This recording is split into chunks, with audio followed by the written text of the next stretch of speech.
For a real-time strategy game, the wars in EU4 are quite slow. You mobilize your armies, walk over to your opponent's border, send a diplomat to issue them a formal declaration of war, then leisurely stroll into your opponent's lands. By this point, the opposing country has had time to start paying for their forts and armies. What if you decided to amend this strategy? After all, if your opponent isn't paying for their forts and their armies, running headfirst into them before they notice is a sure way of getting some quick and easy kills.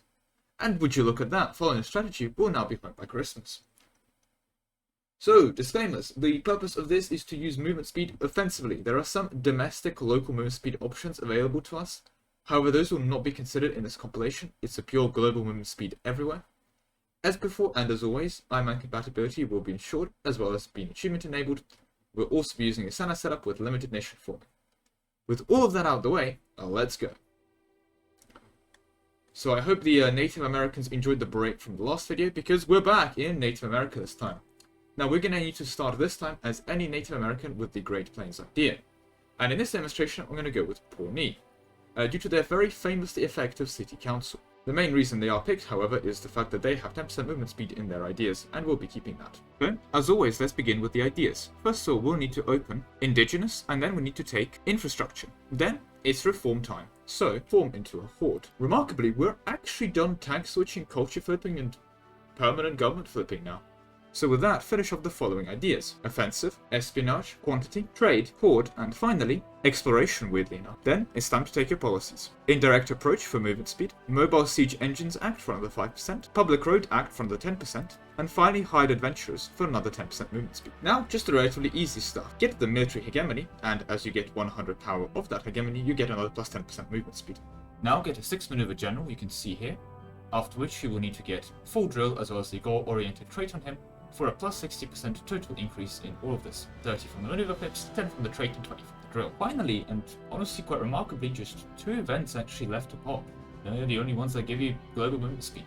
Infrastructure ideas, this one here, will allow you to pop the 5% movement speed from this event, and having horde ideas will allow you to get 15% movement speed from this event. Now then, there is movement speed available from certain missions, but all of the missions mentioned here, and yes, I looked through all of the game code to locate these, either require you to start as the country in question. So for example, the Teutonic missions that have some movement speed in them, you have to start as the Teutons, as Teutons cannot be formed, or you need to stop being a horde and form it, and those tags that do have that, well, are end tags. Which means none of the missions are actually at any point a net positive over staying as a horde, since, for example, forming France kind of knocks you out of being a horde. So this will conclude the video normally, but quite a few people have been asking me for a demonstration of the modifiers in action. I have loaded in into quite a heavily modified France game right now. It's 28th of December 1488, I have constant commanded a bunch of the standback and created 2 separate armies.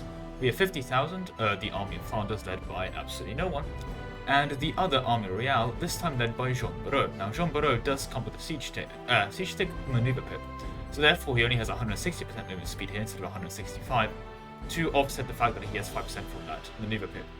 So, we're going to do a quick race. So, there we go, we've set up the race now. We've got 150k stack without a general, 150k stack with 160% movement general.